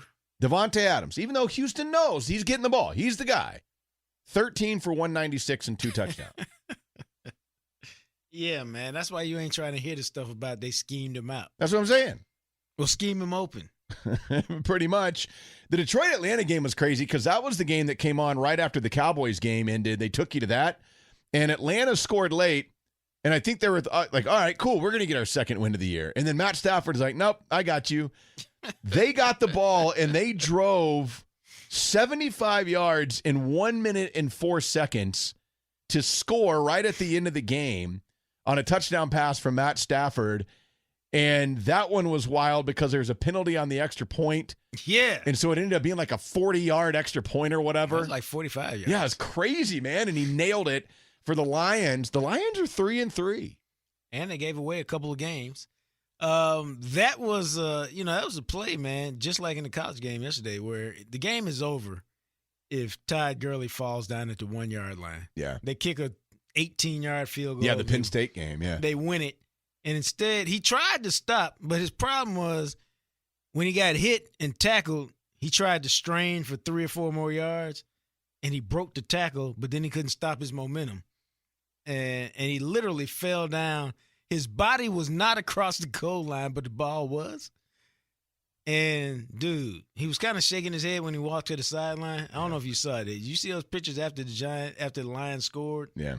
Him on the sideline, he's like just shaking his head. Not like it matters. I mean, they're 1-6. They would have been 2-5 anyway. Who cares? Good for Matt Stafford. They get the win. The Saints are one of those teams that I feel like is fool's gold a little bit. They're banged up. Michael Thomas, that whole thing that's going on with him where they're like, oh, they're going to trade Michael Thomas and that they're not going to trade Michael Thomas. No, although they won without him. That's always good for the coach and the organization. They barely won without him. I mean, they got 3 points in the fourth quarter to win that game over the Panthers, who aren't very good. But, that's one of those things, again, and Cleveland is in this book as well. The Panthers have a first-year head coach. They didn't have an offseason. Cleveland's 5-2. They have a first-year head coach that is bringing in a new scheme. See, this is what I'm talking about. And I don't think the Panthers are good, but they're 3-4. They're not complete shit like the Cowboys are. So why is it that this staff and in this scheme you needed an offseason for, but these other teams like the Panthers and especially the Browns were able to do it? Because they're not as complicated as the Cowboys, and they're not. See, Cowboys aren't just changing schemes, man. They're changing from the 4-3 to the 3-4. It was just a bad year to try to do all of that. I mean, I don't think anybody predicted the pandemic would be like this. But, hey, you got to have some foresight, man. And like you said, it ain't affecting some other folks. And so, you can't use that as an excuse when other folks ain't using it. Man, there's a lot of good action today in the NFL. I mean, a lot of games that came down to like the final possession or right at the end. Pittsburgh beat Tennessee in a battle of two teams that were 5-0. So now Pittsburgh's 6-0. Yeah, 6-0, and the Cowboys get to take Pittsburgh on in a couple of weeks. And they've got so many weapons. They won that game against Tennessee, and Ben Roethlisberger threw 3 picks. Hey, man. But T.J. Watt, Minka Fitzpatrick, and then on the offensive side, James Conner's okay, but, you look at Smith-Schuster, who's not even having a great season, and he will next. He will Deontay Johnson and Chase Claypool and James Washington and the weapons they can throw at you with receiver, they might score. You know what? I said 63-0. Maybe it's 70-0. I don't know, man, but I will say this because the next 2 games that jump out to me are the Tampa Bay and New England games. because Tampa Bay with Tampa Tom blows away Las Vegas, and it feels like Tampa's now 5-2. They smoked Green Bay last week. Yes, they did. I watched that game. I mean, they obliterated Green Bay. Tom Brady today, 369 for 4 touchdowns. It feels like they figured it out with Ronald Jones, and I know Fournette came back today. Mike Evans barely did anything today. They just signed Antonio Brown. They got this Scotty Miller dude who's going ballistic with Tom Brady and Chris Godwin. It really feels like Tom Brady's starting to figure things out with Bruce Arians, and that could be – I mean, a lot of people thought it may work. It looks like it is. Well, he's got the one thing he didn't have in New England, man. He's got weapons. New England got no weapons out there. That's why they're getting smoked. A lot of weapons. Weapons. He can go to places with the ball. They protect him. And now he can be a distributor. I mean, he's already smart. You can't fool him. Now he can just distribute it. That's what Antonio Brown's all about. I got another place to go distribute the ball. And if somebody gets hurt, we got a more than capable guy of stepping up in there and playing. And the flip side of that coin, the New England side, Belichick's great, man, but his team is not good. The Patriots are 2-4. They got blown out at home by San Francisco. Oh. Cam Newton was so bad they pulled him and put Stidham in. Cam threw 98 yards. He threw 3 interceptions in 15 attempts. That ain't good, man. That ain't good. You wonder. He had a nice little stretch, then he got COVID, and you wonder if that's having any kind of lingering effects on him. Plus, he got the same problem, man. They got no weapons in New England. Right, no. They don't. None. And so you can try to scheme it all you want to, dog. When you playing good teams, nah. And now this is what happens, man. I refer to it from time to time, usually in boxing, but it's now coming true with New England, man. And here it is, dog. When Brady leaves and you start getting banged around a little bit, because don't forget, man, they had a lot of cats opt out this year, like 6 or 7. Yeah, they had a bunch of guys leave on their defense, especially. What happens, man, is that cloak of invincibility gets ripped off. And teams walk in there and go, oh, y'all ain't got Brady? Oh. And then they have a little bit of success and they go, oh, these ain't the old Patriots. Yeah. And then they start whooping your behind. And once they figure out that they can do it, dog, they like, remember all that time you took my lunch money? Take this and take that and take this one with you too. Yeah, man. I mean, it's an interesting one. And then, of course, Kansas City blew out Denver, which isn't a surprise. And your Monday night game, which who knows what the results will be. Chicago's the one team that's up there with that record because Chicago's 5-1. And I look at that team and I go, man, you're 5-1. Nick Foles is your quarterback. I don't believe him. I mean, I know you got some guys who can make some plays on defense, but I have a hard time believing that team is going to finish the season the way they've started it. Nah, I can't see it, bro. But they're better than the Cowboys. Well, hell, everybody but the Jets is better than the Cowboys. I mean, that's what's so crazy about it, man. I mean, you look at it, they haven't really – I mean, they beat the Bucs a couple of weeks ago, but they have yet to play the Packers. They've still got to play the Vikings twice. So it's we'll see. And then Rams, Saints, their next couple of games. So and Titans coming up. We're going to learn a lot about Chicago here in the next 4 or 5 weeks. See, I'm laughing because we started this stretch. Don't forget now. We started this stretch talking about, we'll learn a lot about the Cowboys. We did. With this 4-game stretch of games that they had, because they had Cleveland, and they had the Giants, and they had Washington, and they had Philadelphia. You said 3 division games. We'll learn a lot about them over the next month. And we've already figured out everything we need to know. They ain't no good. Once again, encourage you guys to find us. As we mentioned, we'll be at Oak Islands Brewery on Friday at 4 o'clock for our live show that we'll be doing every week out there. So make a note of that. Put it in your calendars or whatever. Had a really good turnout last week and look forward to seeing some of you out there again doing that. And find us on our Instagram as well, Jam Session Cast on Instagram. But we'll continue here with the Cowboys because this is going to get really interesting with the quarterback situation. Andy Dalton, as we saw, I mean, I hate to say it, I really thought he was severely injured where it may be a thing like we've got to cart him off with the strap, the board or whatever. The way he got hit, man, and they showed that replay, I mean, that dude speared him with his helmet in the face, and he just bounced off the turf, and that is nasty. No, and Joe Bostic, the linebacker who did it, man, he should be suspended at least a game. I hope so. Maybe more, man, because, I mean, come on. The dude was sliding. He was giving himself up. When you take into account what the score was and everything, it was just it's completely unnecessary. It's one of the dirtiest plays you'll ever see. And I would hope that the league would punish him accordingly. I hope so. We'll see what happens to him, but Andy Dalton, obviously a concussion. I mean, that was one of those things when you saw it filtering out on Twitter, you're like, oh, you think? Yeah. I mean, the guy's lucky his head's still attached. Right, he got hit so hard his helmet came off. I mean, it was nasty. And, reality of it is I think we have learned with Andy Dalton, for those of you that were so convinced, like Dalton would be better option, and I don't know why we'd pay Dak, just go with Dalton. I think, and part of it, unfortunately, not his fault, but Dak wasn't playing with the great offensive line most of the season. And I think we're kind of starting to see the offense with Andy Dalton out there has scored 13 points in 2 games. Or I'm sorry. Yeah, 13 points in 2 games. 10 last week, 3 this week. Well, it's the problem is, man, Dalton is not leaving the pocket. I mean, yes, you can see him try to escape a little bit here and there, but he's stationary guy. He's an in-the-pocket guy. And with the offensive line the way it is, you have no time. Like, he had no time to throw to that. I'm not really mad at Andy Dalton. No. There was a couple of times where he literally, by the time he took like a 3-step drop, he was getting hit. Well, he went out and cussed him out on the sideline. He should have. At one point. But the bigger issue is, and this is why, again, I didn't think that they were going to do much against Washington. It was a bad matchup. The way that defensive line is, all those first-round picks across the board, it's just a bad matchup for them.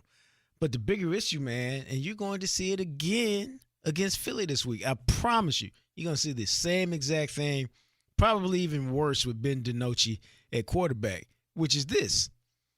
When you can't protect your quarterback, everything is short, everything is quick, which means all them DBs – come up tighter and tighter and tighter and tighter, so you got no room to operate. Yep. Michael Gallup, no target. I think he had 1 target today. CeeDee Lamb, 5 targets, no catches. Gallup, 1 target, no catches. Dude, Amari Cooper was the only wide receiver to catch balls today. Yeah, I was just looking at this. You realize between him, is it DiNucci? I thought it was DiNucci. It's DiNucci. Oh, okay. I was just like, I was thinking pierogi. Those things you eat in Pittsburgh. Yeah. At least that's where I had one. Yeah, because he comes in, they completed 11 passes. 7 of them were to Amari Cooper. That means only 4 other balls were completed. 2 to Dalton Schultz, 1 to Zeke, 1 to Tony Pollard. Dude, I'm telling you, man. That is crazy. It's but you're going to see more of that. See, sometimes you don't miss something till it's gone, man. And, DiNucci, he doesn't have any nuanced understanding of this offense. It's going to be one read and run. He'll make some mistakes. They'll confuse him. He'll probably throw 2 or 3 interceptions, especially if they're playing from behind. And it's not going to be pretty. The only good thing is you'll get a real good feel over this next couple of games whether you think he can be a legitimate backup quarterback, right, or whether you need to go somewhere else and find another quarterback. Yeah, I mean, it's, as far as Andy Dalton goes, it's another weird game for him. 9 of 19, 75 yards on 19 attempts. That's less than 4 an attempt. That's 3.94 yards per attempt. Now, understand, the worst quarterbacks in the National Football League go about 6.5 yards attempt. I mean, that's... The best quarterbacks are closer to 9. Dak was somewhere around 8.5, somewhere in that. Just think about it now. That's tough, man. Don't forget, man, this offense was leading the league in completions of 20 yards or more with Dak Prescott. I think they had 1 today, and they had 1 or 2 last week. Yeah. And without the big plays, now you got to drive with this offensive line. It just feeds on itself, man. And that's why I keep telling y'all. I'm not being negative. I'm just being pragmatic and real. I don't know where the wins come from because your defense is awful. And now your offense, which was your saving grace, is a cheap imitation of what it was. Yeah, it's faux leather.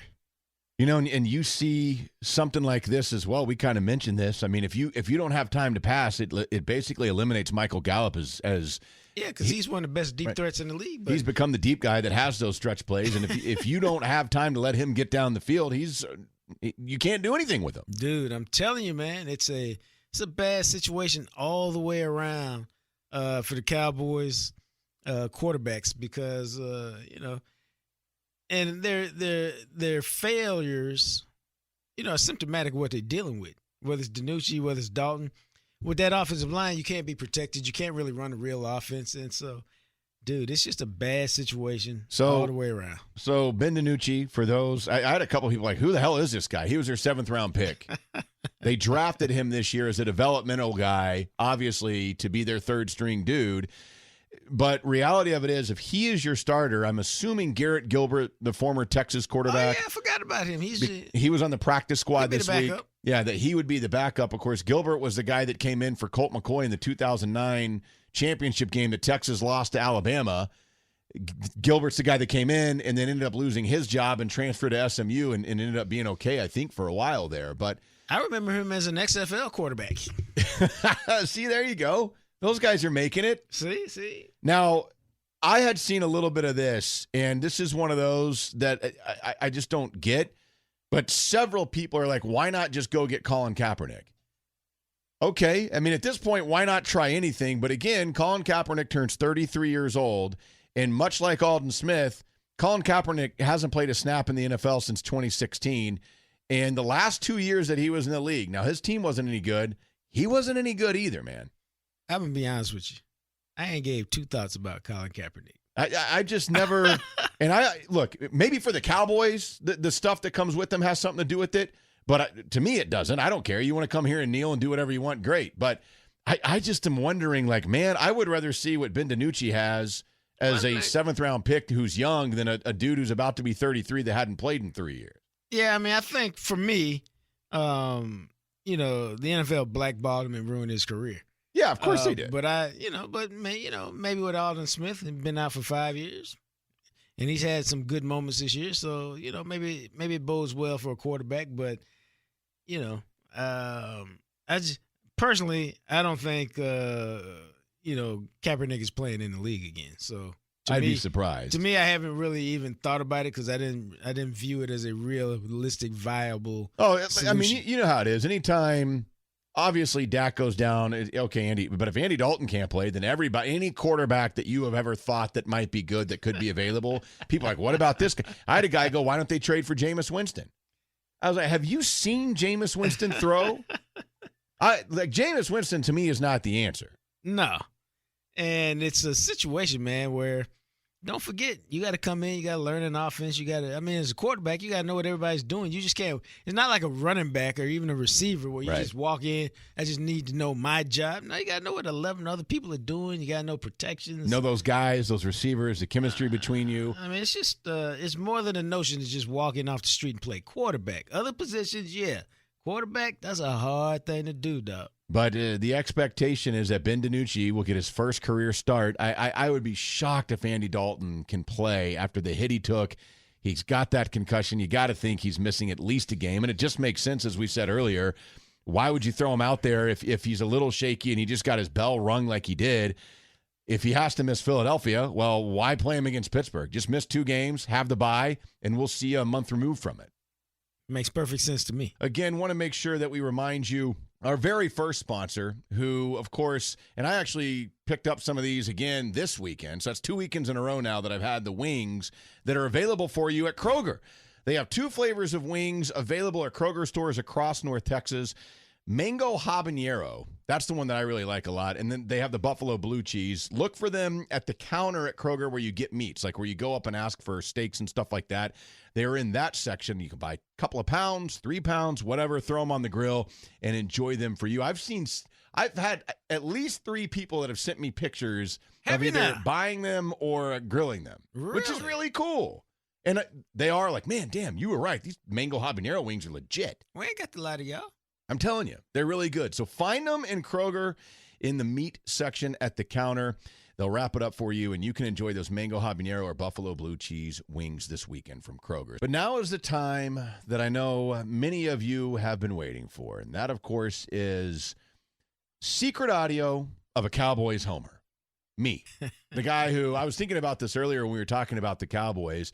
This is probably the best relationship I've ever had in my life because it's the longest lasting one and I refuse to leave it. No matter what they do to me, I just stay, and I've been here my entire life. It's funny because people go, I don't know why you're watching. Like why not just say, dude, one, we do the podcast and it's my job. But two, this is what I do, man. Grew up in a Cowboys family, and this is what I do. I watch the Cowboys. I don't know anything else during football season. That's how I was raised, and I'll be that way forever. I will tell you this, there's no cussing in this week's Secret Audio because I had my son the entire game. Really? I think I got close a couple of times, but I caught myself right before it came out. And yes, as I explained on our live version of the podcast, I cuss a lot in my regular, just daily conversations. But around my son, I mean, I view it as adult language. He's not an adult, so I try not to expose him to that as best I can. I got you. So with that being said, you'll hear some anger and some yelling, but it's a little bit more controlled because he was sitting right there. At first, he didn't want to watch it. Really? Yeah, because we watched Bama and Texas yesterday. So he's footballed out. Yeah, and he goes, I don't want to watch. It's boring. And then, I remember. You'll hear the first clip where I get really pissed, and he ran in and watched the rest of the game. He just wants to see. He just wants to watch a train wreck. Yeah, and so then you talk to him about it. He asks questions, and I think it's a lot of fun that way, and it makes sense. But with that being said, let's get to the first clip in the Cowboys' loss against the Washington football team.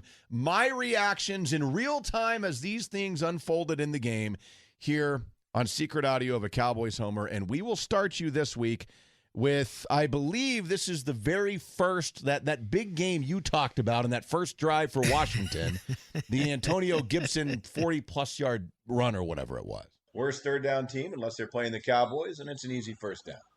Picks it up, no problems. Guy goes right around. Oh, my God. He's going to score a touchdown. Just let him score. God, they suck. Gee, look at this. You got to be kidding me. Guy goes 4,000 yards down the field, and everybody just like, ho-hum. Same Cowboys, man. Never changes. This team sucks. It's that resignation at the end. Now, are you looking at Maddox talking about, look at this? Yeah, probably. And he's probably like, I don't know, Father. Him and the lady friend, where I don't know. I get really frustrated. We all get frustrated. So we go from that one to this next one is... yes, because keep in mind, remember, when they got down there, Washington didn't score. Dallas stopped them. It was a goal line stand. It was great. And then, of course, the sack, the fumble, the safety. Here's my reactions while watching all that whole thing unfold. They bring it, and they got him. Easy. Fumble! Into the end zone. It's a safety to start the game. Kick ass. God, we suck. That was easy. Easy safety for them. I like Mr. TV voice. Dalton with the sack fumble. Into the end zone. Washington recovers. Touchdown. Or safety, I mean. Because Dallas recovered it. Yeah, I mean, that's... I forgot that wasn't a turnover. No, man. I mean, they actually recovered it in the end zone. I mean, it really was a turnover, but it doesn't go down as a turnover. It was pretty pathetic. The part about it was your boy got beat. Dalton Schultz got beat so clean. I'm like, dude. I mean, Landon Collins is not a defensive end with a pass rush move, man. He came and wiggled him, swimmed him. I just made that up. Swimmed him. And then put the sack on him. And I was just like, wow. Such a bummer, man. So we go from that to, I think this next one is probably the real, like as quickly as we already are into this thing. I think I got really upset on this one. And this is... I think it's two clips combined where it's the long pass to the tight end and then the touchdown run up the middle. Yeah. So here's my reaction to how that played out for the Cowboys that I think was a score that made it 9-0 at the time. Here it is. Play action. Picks him up. Wants him. Wide open. God almighty. Watch this. Guy's wide open. And then he goes right up the middle for 7. Yeah. Right, look at this. Right up the middle. Go fire Mike Nolan right now. My God, are you kidding me? Right up the middle. I would fire Mike Nolan immediately. I would go to the sideline right now. I'm like, you no longer have a job. Leave the stadium. I saw it. I don't need to watch the replay. Look at this. I mean, there's nobody there.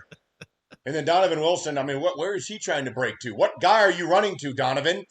This team is trash. That seems to be your go-to line at the end of every play. It is. This team is trash. I mean, I think we all felt a lot of that where it was like, you know what? Just go tell Mike Nolan you're done.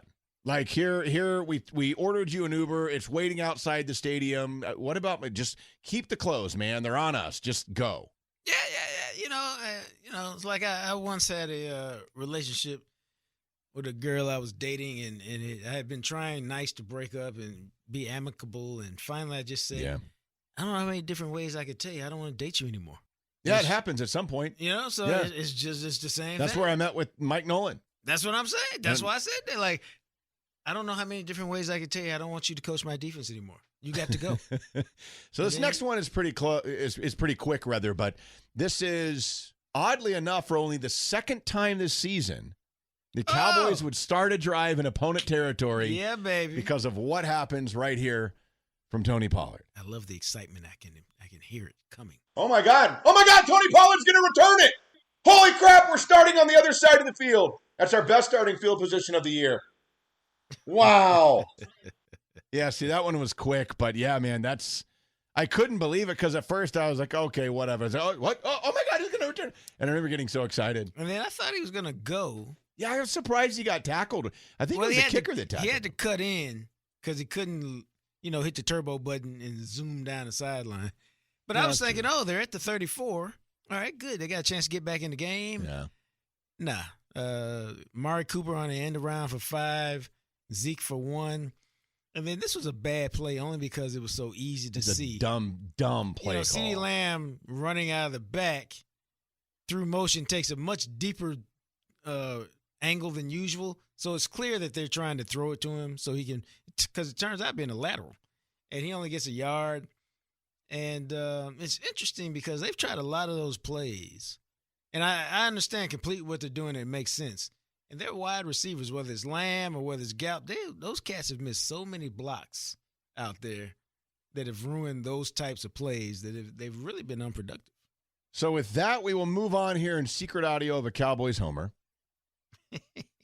This is the Terry McLaurin touchdown, the big touchdown here catch that he had. So let's hear my reaction to this. Kyle, oh my God, he's wide open. Caught, touchdown, easy, ball game. Game's over. Did you see that?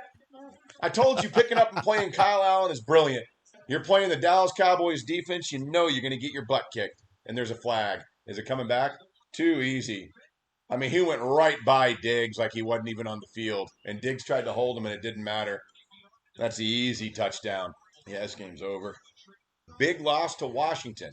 Who are they going to fire this week? I hope it's somebody. I wonder who it might be. Who could get popped? It's weird because like it's not even anger at this point. It's more just like frustration or disbelief. Like I can't believe that not that they're getting their ass kicked, but that it's so easy for the other team. Dude, it's what I said. The key, if you had to sum up, maybe I'll ask people to do this. If you had to sum up the Cowboys season in one word, what would it be? And for me, in a lot of ways, the word is non-competitive. Like today was a non-compete day. Like they were never competitive. It was never even a ball game. I mean, think about it. 5 minutes into it, it was 9-0, and you're like, this one's probably over. Man, you are exactly right. That's non-competitive is a great way of putting that. So we continue forward here, and up next we've got, I guess this is one of the sacks that Andy Dalton takes, but it must be something else too.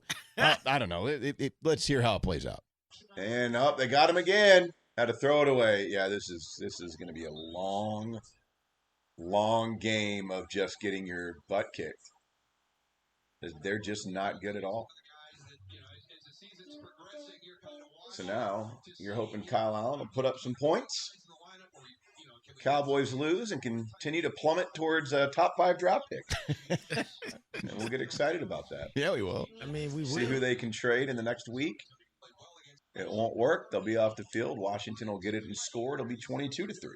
I mean, right through him, blows it up, and it's an easy sack. And you knew it was going to happen. I mean, you knew it was happening. I literally told you what was going to happen. Not even surprised. The surprising thing that will be if Washington doesn't score to make it 22-3. I mean, I hear the resignation right there. And I was right, too, because that would have been the surprising thing. Like, it got to me like, okay, like literally every time the Cowboys offense doesn't score, I just assume that, all right, you got down by another touchdown. And I was pretty close right there, I think. No, man, they just didn't. They don't have anything, man. You know what I mean? They just don't have anything. Check this out, Doc. When did they first start talking about we don't have any confidence? We play with a lack of confidence. It was at least 3 games ago. Yeah, I was going to say it was a while back. It wasn't the last 2 games. It was before that. Right. Well, again, man, what does Bill Parcells tell you?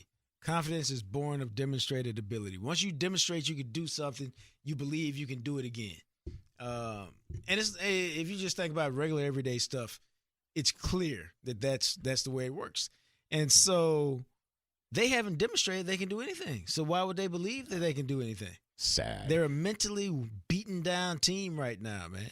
And they have no belief in each other. They have no belief in the coaching staff to be able to fix it. Not any different than any of us. No belief in the scheme from a defensive perspective. From an offensive perspective, they used to have some swag.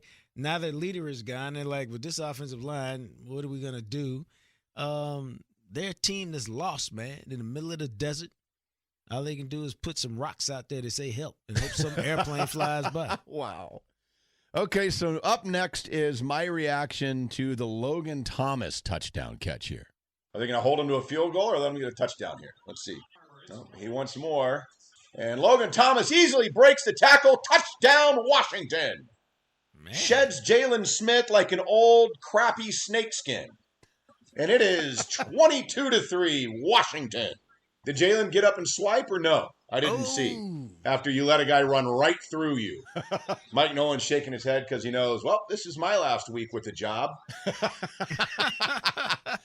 Yeah, that was one of those things where I think I said a couple of random things because, like, I'm like, don't cuss, like, don't scream. Like, I have to remind myself, it sheds him like an old crappy snakeskin, which is true. I mean, Jalen Smith on that play, my God, if you're going to be a Pro Bowl linebacker making $12 million a year in the league, you got to make that tackle. Dude, I mean, what happened was, and Moose Johnson called it correctly, which is he couldn't figure out whether I want to make a play on the ball or whether I need to tackle the guy, so he didn't either. That's what you're talking about when you say you got to be decisive, man. You got to decide what you're going to do and then go do it. That's what players and coaches are talking about when they say, hey, let's do this thing at 100 miles an hour. Whatever you do it at 100 miles an hour. It's going to be all right. So up next, I simply have this at some point, and who knows what all I say here, but perhaps it's just labeled Cowboys frustration. Whoa. So, I don't know. This may be just a bunch of give up. Let's see. Oh, nice throw. Easily completed. And Anthony Brown will act like he's hurt because he can't believe he gave up a third down conversion on that. And that's 3rd and 10 or 3rd and 11 or whatever it was, and it's an easy conversion for them. Converted easily. 3rd and more. Doesn't get much easier than that. Yeah, Washington will not do this to any other team until they play Dallas again later in the year. I mean, he's just standing back there. They finally get a sack because he had 8 years in the pocket and couldn't find anybody. But, how excited are they? They get another chance to convert a 3rd down. They're going to punt. Look at that. Good job, Cowboys. How exciting. Wow. So sarcastic. Dude. I talk to the announcers a lot, too. Like, they'll say something. I'm like, what are you talking about? Of course it's 3rd down. They want a 3rd down. It's so easy for them. I wasn't, the one thing that this announcing team was missing, they kept talking about, I think Washington's established this and Washington can now do that and this and that. It's like, dude, look who they're playing. Yeah. Look what this team has done recently. Yeah, this game means nothing about Washington's ability to replicate or do anything. It just doesn't. It means they beat one of the worst teams in the league. They don't get no credit for that. They did what they should have done. Now, this next cut is, I forgot. I get it. I do what no player on the field would do to Bostic. I go after Bostic a little bit here. This is the Andy Dalton hit when I thought maybe he might be dead. Did he get a safety? Oh, he almost did. Oh, God, he's dead. Oh, God. Oh, my God, he's complete. Is he okay? Dude, you got to stop eating. He's a rookie who's never played. He was a 7th-round pick. Oh, my God. Yeah, he ain't coming back in. He's done for the game. Holy oh, God. Yeah, I almost cussed. Watch this. What are you doing? Done for the day? He's done for a couple weeks. That's a concussion. You can't hit a guy like that. That ought to be an ejection, man. That is. And he's ejected. Targeting. He's gone. Get off the field. And Dalton can't walk straight. That's why they're holding him up. You gotta be fine. Get off the field. Trash. Kick him out of the league. Hit a guy like that. How like screaming at Bostic. They show him. Yeah, man. Maddox is trying to have a conversation with you. You won't engage. I mean, this is disappointing. Oh, that was great. Okay, and so we have one more clip before we get to the random audio, and this, of course, is just, some Ben DiNucci. He makes his debut here. Now, great. They fumble. Oh, my God. This is going to be a nightmare. It's going to be fun to watch. That's Ben the lady DiNucci. All right. Let's see what you got, kid. Well, he was a third-string quarterback. In the last 2 weeks, he's been your second-string quarterback. So, this is going to move real quick for him. Wide open to Cooper, dropping a dime. Wow. Nice pass. Yeah, I mean, the game's over. I mean, sling it, man. Let's see what the kid's got. And he gets a sack. But that's not on him. As soon as he got the ball, the defense was back there because our offensive line is a sieve. Got him! Fumble! And Dallas recovered, but another sack. I mean, it was funny because she laughed when he came in and, like, the first play, they fumbled it but recovered it or whatever. See, that was a terrible play for his first I know, NFL. Man. Your first NFL snap where you didn't expect to play. Yeah. Let's have a timing pitch out. No, Kellen Moore. Let's just get in a gun, hand it off, run one of your gun run plays. And then if you want to, let him settle in a bit before you make this pitch. Because even the pitch looked weird, and it was behind Zeke. It was just, I was like, come on, dog. You're better than this. She, for some reason, found a lot of humor in that. She was like, oh, this will be fun to watch now. I was like, come on, man. And so with that, we will wrap up secret audio of a Cowboys Homer. And I just talk out loud. I talk to the announcers. I talk to the TV. Who knows? But this is an assortment of random thoughts that spewed from my brain while watching the game today. It's dynamite. I like it. And then there's a button on the new iPhone that creates a sonic blast that'll level your neighborhood. Sonic boom. They wear a mask and you try to figure out who's singing in the mask. And then everybody acts like they're shocked. Like, oh, I can't believe it was you. All right, DJ Moore with another touchdown catch. Yeah. When you use the toilet paper, you only need a couple of squares. You don't have to use a bunch of it. Well, that's random. Somebody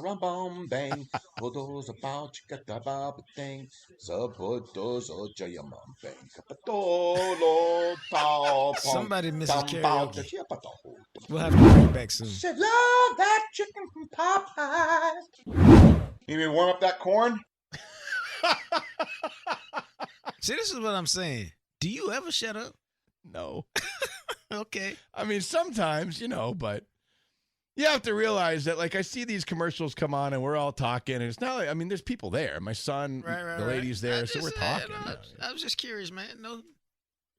No judgment zone here. Oh, yeah. But that was good times. Yeah, the new iPhone commercial, they show it where, like, the sonic thing is hitting and it, like, wipes out neighborhood and trees and stuff. I was like, what there's no sonic blast button on the iPhone. Who knows what that is? Thanks for listening to the Jam Session Podcast. Find us on Instagram at Jam Session Cast. Also, don't forget about our YouTube channel. Subscribe today. You can search Jam Session Podcast. And, of course, on Twitter at McMattRadio, at JJT_journalist.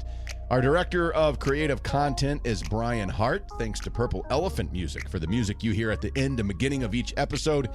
He's the radio, TV, and podcast star, the sexy Jean-Jacques Taylor. And I'm just a guy, Matt McClaren. Please remember, if you would subscribe and also rate and review this episode, that helps a bunch. And we'll catch you next time on the Jam Session Podcast, available wherever you listen to podcasts.